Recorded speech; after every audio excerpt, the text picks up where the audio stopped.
Hi there, you guys. I did take a shower today. My hair's a little crazy because I was out in the wind and I was pulling weeds. Uh, an unbelievable thing today. So I had done 23andMe a long time ago. I had found a cousin Chuck that lived in Colorado, maybe in 2014 or 16, maybe 16. Started a relationship with his family here in Colorado. Got to meet his kids and totally bonded with his daughter. He has 2 daughters and a son. And Chuck passed away a couple years ago, which broke my heart. But Sarah is her name. And they ended up coming to Italy. They wanted to meet the Italian family. I brought them down to San Giorgio, Liri, and introduced them. And then I brought them to my village in Spoleto. And we just had this fabulous relationship. We do have this fabulous, just Chuck has died, but Sarah and I still have it. Well, Sarah went to an Italian language class where she met a woman who was studying Italian up in their part of town. And somehow one of them said, "We're going to visit our family in San Giorgio, Liri." They looked at each other. Sarah said, "Our family is from San Giorgio, Liri." And then they said, "What's your last name?" And they said, "Melocco is the family name." And Sarah goes, "My last name is Melocco." So these two started in this Italian class, and God, my hair is crazy from the wind. Started meeting at this Italian class. Anyway, they invited me today. They showed up with them each having this family tree, trying to bring the relationship together so that I can see it, which is something I've researched for 100 years.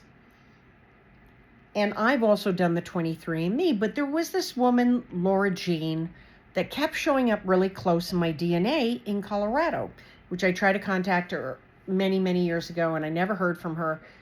So today there were 5 of us that went to lunch. I know Sarah for quite a few years, met her through 23andMe. I met Laura Jean today, who I'm related to through 23andMe.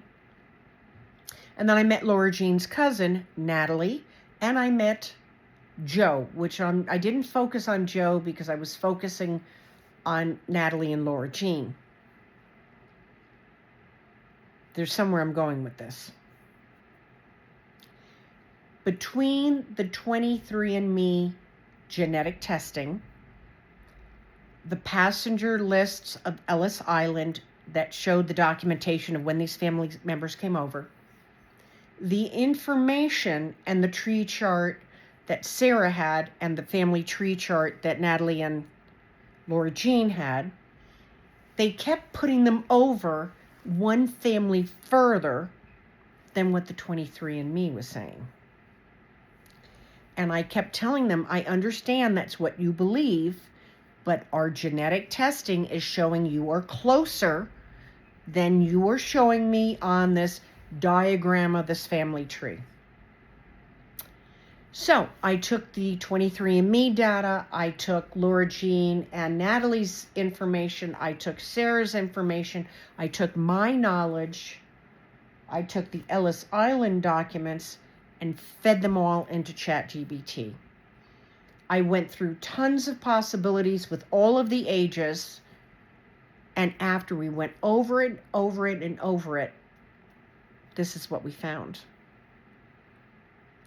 My grandmother's father, Giuseppe, who would be my great-grandfather, and they kept saying that their great-grandfather, Salvatore, was brothers with Giuseppe, and we came down, but that's not what the 23andMe is showing us. And I know that my great-grandfather had a very high sex drive. The reason I know this is he had the first 4 children, boom, boom, boom, boom. His wife died, and my grandmother left, and came in 1920.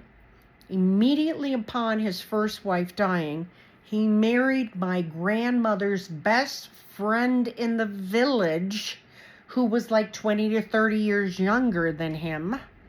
He married her, and he had 4 more children between the ages of 64 and 68. And I know this because I've gone through all the documents with my Italian family.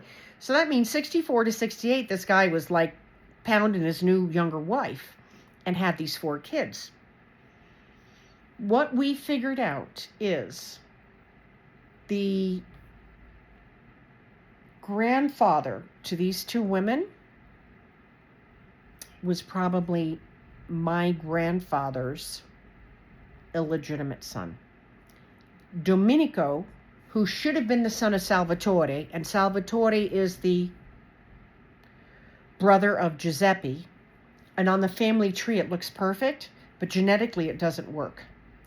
And I ran it, I'm going to go through it again, but it's quite clear that my grandfather, great-grandfather, Giuseppe, when Francesco, one of his sons, was born and his wife was pregnant, because we were able to peg it to the time, ended up having sex with this other woman.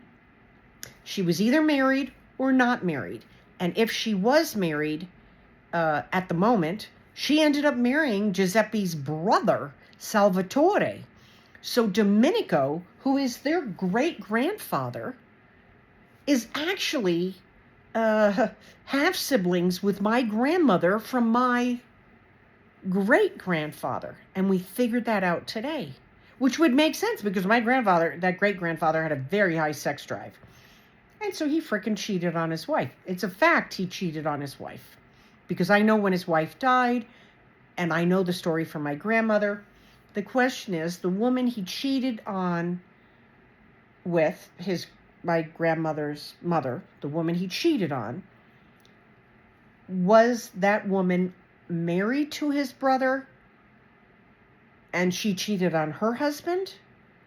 Or was she not married?